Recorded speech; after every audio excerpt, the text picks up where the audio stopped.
नमस्कार साथियों, मैं आज अति महत्वपूर्ण सेशन के साथ आपके सामने पुनः उपस्थित हुआ हूं ताकि आने वाला एग्जाम में आपको अधिक से अधिक मदद मिल सके। जो भी बीपीएससी टीचर का एग्जामिनेशन का तैयारी कर रहे हैं दोस्तों, खास करके बीपीएससी एग्जामिनेशन का सभी वीडियो आप देखने का प्रयास कीजिएगा। एक एक क्वेश्चंस आपके एग्जाम मॉडल तैयार किया गया है। तो पहला क्वेश्चन है, स्वच्छ सर्वेक्षण 2023 के अनुसार कौन सा शहर सबसे स्वच्छ शहर है? तो सबसे स्वच्छ जो शहर का दर्जा दिया गया है 2023 में, वो इंदौर एवं सूरत को दिया है। किसको दिया है? इंदौर एवं सूरत को दिया है। तो ऑप्शन क्या हो जाएगा? ऑप्शन ए हो जाएगा। नेक्स्ट क्वेश्चन है, भारत में क्या है? भारत में शैल चित्रों की प्रथम खोज कहाँ हुई थी? भारत में जो शैल चित्रों का खोज हुआ था, सर्वप्रथम कहाँ हुआ था? तो मिर्जापुर में हुआ था। कहाँ हुआ था? मिर्जापुर उत्तर प्रदेश में पड़ता है। मिर्जापुर के उत्तर प्रदेश में सिहागी घाट क्षेत्र में हुई थी। यह खोज जो है ब्रिटिश पुरातत्वविद कैप्टन कार्लोइल द्वारा 1867-68 में किया था। कब क्या था? 1867-68 में किया था। बाद में भीमबेटका और अन्य जगहों पर भी शैल चित्रों की खोज की गई थी, लेकिन मिर्जापुर का जो खोज हुआ था सबसे पहले हुआ था। क्लियर? तो ये ध्यान में रखिएगा। नेक्स्ट क्वेश्चन है, बंगाल की खाड़ी क्या है? बंगाल की खाड़ी के तट पर कोणार्क का मंदिर कब बनाया गया था? बंगाल की खाड़ी के तट पर कोणार्क का मंदिर जो है कब बनाया गया था? तो कोणार्क का जो मंदिर बना था वो 13वीं शताब्दी में बना था। कब बना था? 13वीं शताब्दी में बना था। क्लियर? तो ऑप्शन क्या हो जाएगा? ए हो जाएगा। नेक्स्ट क्वेश्चन है, अष्टाध्यायी पुस्तक के लेखक कौन है? अष्टाध्यायी पुस्तक के लेखक जो है ये पाणिनि है। कौन है? पाणिनि है, जिन्होंने संस्कृत व्याकरण का विकास किया था। संस्कृत व्याकरण का जो विकास किया था वो पाणिनि ही ने किया था। ऑप्शन ए हो जाएगा। और अष्टाध्यायी के लेखक जो थे वो पाणिनि ही थे। क्लियर? तो ऑप्शन ए हो जाएगा। नेक्स्ट क्वेश्चन है, हरित क्रांति में क्या है? हरित क्रांति में प्रयुक्त मुख्य फसल कौन सा था? तो हरित क्रांति में प्रयुक्त मुख्य फसल जो थे वो मैक्सिकन गेहूं थे। ऑप्शन सी हो जाएगा। नेक्स्ट क्वेश्चन है, राजा 3077 राज 3077 एक प्रजाति है। तो कौन सा प्रजाति है? तो ये गेहूं का प्रजाति है। तो ऑप्शन क्या हो जाएगा? ऑप्शन ए हो जाएगा, गेहूं। क्लियर? नेक्स्ट क्वेश्चन है, निम्न कथन में कौन सही है? निम्न कथन में कौन सत्य है? एक एक करके कथन हम लोग क्या करेंगे? देखेंगे। तो पहला कथन है, गाय की नस्ल साहिवाल क्या है? गाय की नस्ल साहिवाल अधिक दूध देती है। तो बिल्कुल गाय की नस्ल साहिवाल जो है अधिक, ये साहिवाल कर लीजिएगा, साहिवाल जो है अधिक दूध देती है। यह बिल्कुल सत्य है। दूसरा है, कपास की सर्वाधिक उत्पादन जो है गुजरात में करता है। तो बिल्कुल गुजरात में कपास का सर्वाधिक उत्पादन होता है। यह बिल्कुल सत्य है। ट्रिटिकेल क्या है? ट्रिटिकेल गेहूं एवं राई का क्या है? गेहूं एवं राई का संकर नस्ल है। ट्रिटिकेल जो है गेहूं एवं राई का संकर नस्ल है। तो यह बिल्कुल सत्य है। ट्रिटिकेल ही गेहूं एवं राई का संकर नस्ल है। तो ऑप्शन तीनों सत्य है। तो प्रयुक्त में से एक से अधिक आंसर हो जाएगा। ऑप्शन डी हो जाएगा। क्लियर? नेक्स्ट क्वेश्चन है, हरियाली योजना संबंधित है। बहुत इंपॉर्टेंट क्वेश्चन है। हरियाली योजना संबंधित है। तो हरियाली योजना किससे संबंधित है? बहुत इंपॉर्टेंट हो जाता है यह क्वेश्चन। तो हरियाली योजना जो है ये जल प्रबंधन से है। किससे है? जल प्रबंधन से है। ऑप्शन ए हो जाएगा। नेक्स्ट क्वेश्चन है, ऑपरेशन फ्लड का संबंध है। ऑपरेशन फ्लड का संबंध है। तो फ्लड का संबंध जो है दूध उत्पादन एवं वितरण से है। तो ऑप्शन क्या हो जाएगा, ए हो जाएगा, दूध उत्पादन एवं वितरण से। नेक्स्ट क्वेश्चन है, कोल बांध परियोजना का निर्माण क्या है, कोल बांध परियोजना का निर्माण भारत में किस नदी पर किया गया था, तो सतलज नदी पर किया गया था।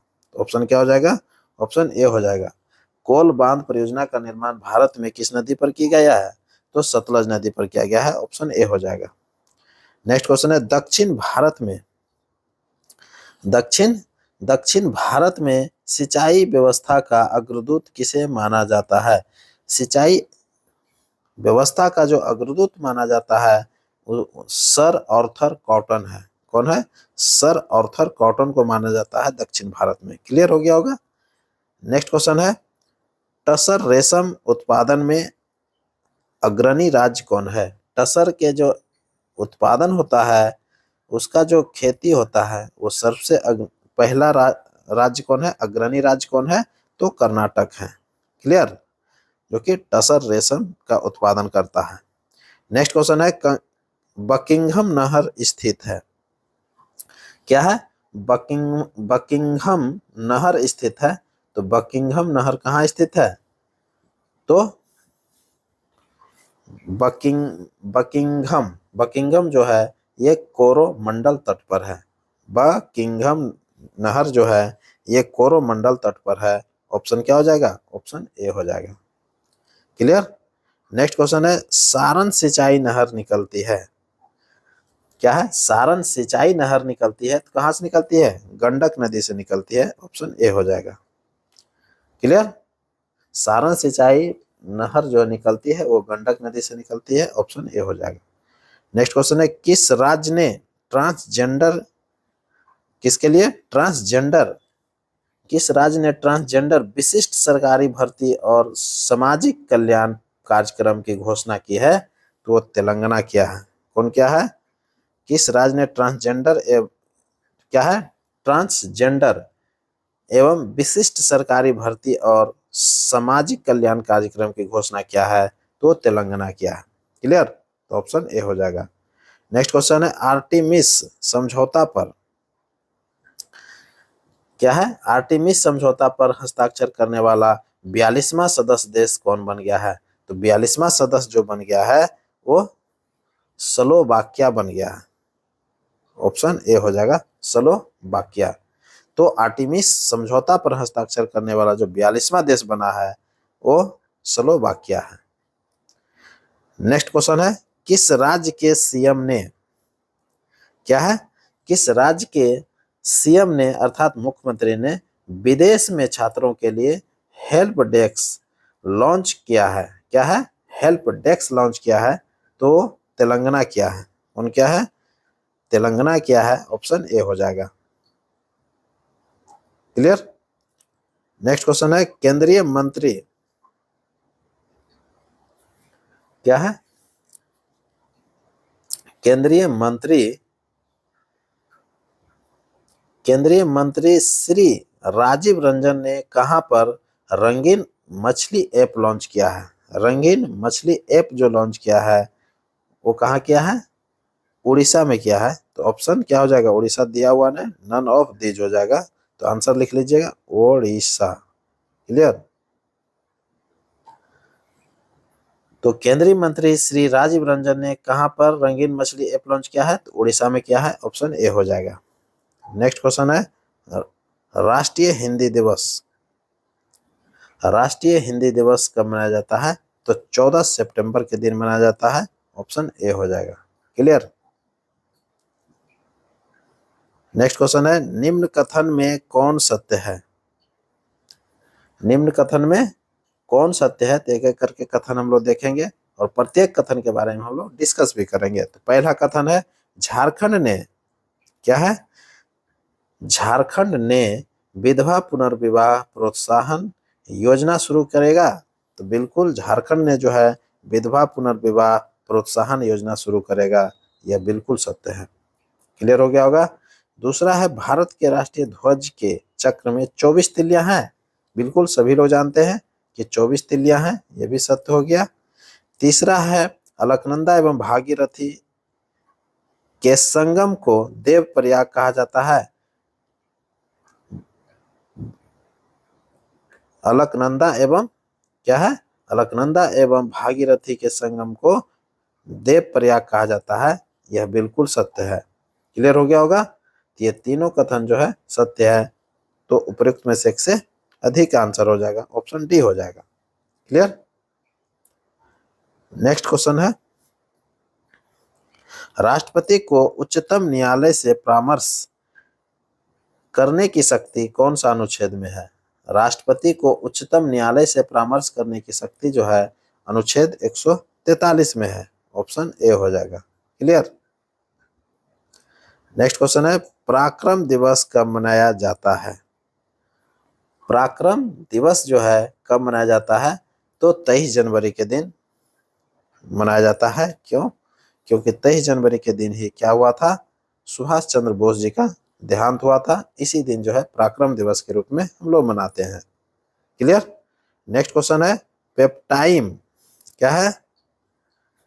पेप्टाइन है, पेप्टाइम लिख दिया है, पेप्टाइन कर लीजिएगा। पेप्टाइन, पेप्टाइन एवं पेप्टोन, पेप्टोन किस प्रोटीन के उदाहरण है? पेप्टाइन एवं पेप्टोन जो है ये व्युत्पन्न प्रोटीन का उदाहरण है। किसका है? व्युत्पन्न प्रोटीन का उदाहरण है, ऑप्शन बी हो जाएगा। क्लियर? नेक्स्ट क्वेश्चन है, डीएनए का डबल हेलिक्स हो जाएगा, डबल हेलिक्स मॉडल। तो डीएनए का डबल हेलिक्स मॉडल किसने दिया था? तो वाटसन एवं क्रिक ने दिया था, ऑप्शन ए हो जाएगा। ऑप्शन बी में दिया हुआ है वाटसन एवं क्रिक। क्लियर? तो ऑप्शन बी हो जाएगा। नेक्स्ट क्वेश्चन है, प्रतिध्वनि तरंग क्या है? प्रतिध्वनि तरंग किसके कारण उत्पन्न होता है? प्रतिध्वनि जो तरंग होता है वो क्या होता है? परावर्तन के कारण उत्पन्न होता है। जैसे इधर से भेज रहे तो उधर से जो है लौटेगा, तो उसी को बोलते हैं प्रतिध्वनि तरंग, जो कि किससे संभव है? तो परावर्तन से संभव है। ऑप्शन क्या हो जाएगा? ऑप्शन बी हो जाएगा। क्लियर? नेक्स्ट क्वेश्चन है, निम्न कथन में से कौन सत्य है? एक एक करके कथन हम लोग देखेंगे और प्रत्येक कथन के बारे में डिस्कस भी करेंगे। पहला कथन है, प्यासी भूमि का देश ऑस्ट्रेलिया को कहा जाता है। बिल्कुल सत्य है। प्यासी भूमि का जो देश होता है कहलाता है वो ऑस्ट्रेलिया कहलाता है, यह बिल्कुल सत्य है। तीसरा है, मासिक चक्र का क्या है? मासिक हो जाएगा, मानसिक लिख दिया है। मासिक चक्र का प्रथम बार धर्म या पीरियड्स को मोनार्चे कहते हैं। बिल्कुल सत्य है। मासिक चक्र का प्रथम बार जो धर्म या पीरियड्स को क्या कहते हैं? मेनार्चे कहते हैं, यह बिल्कुल सत्य है। क्लियर? तो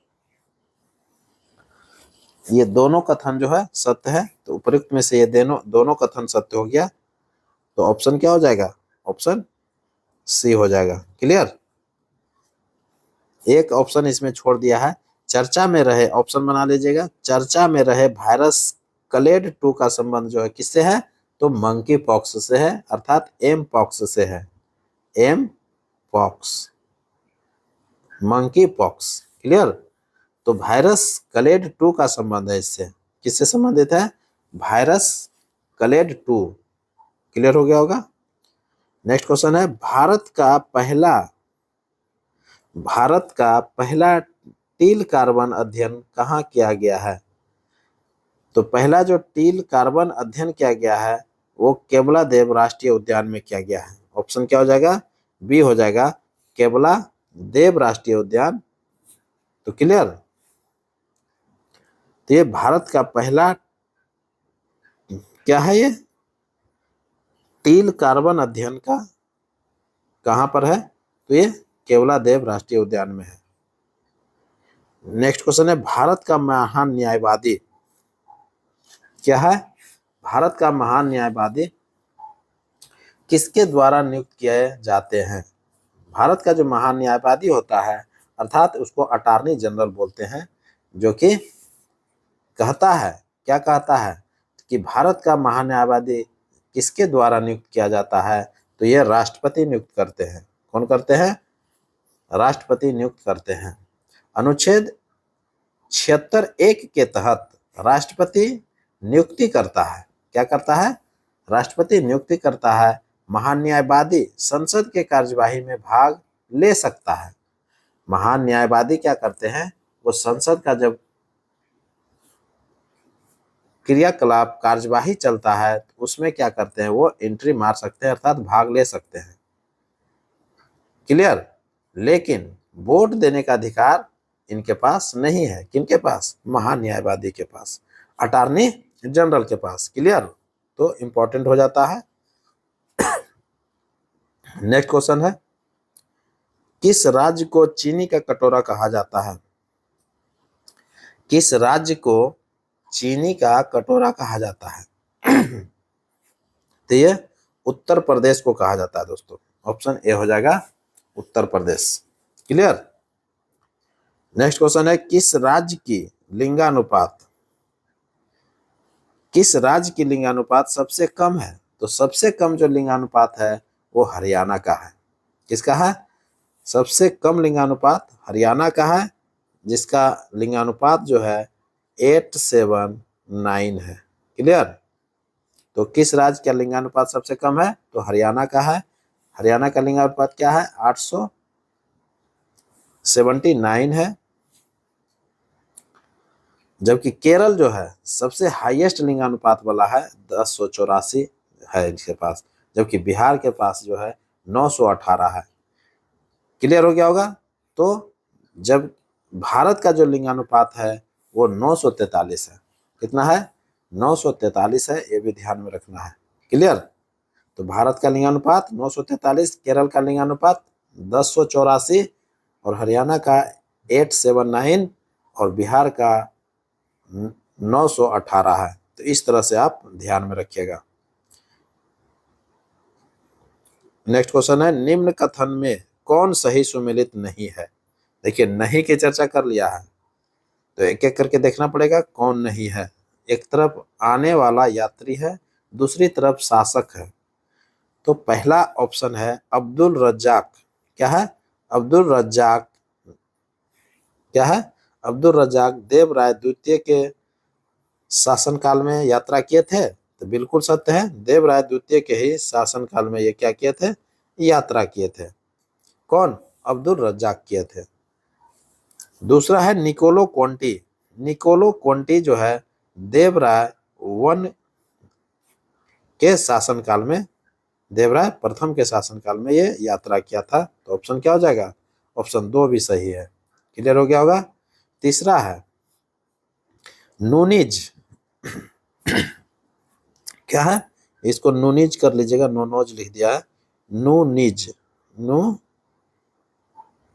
नूनिज।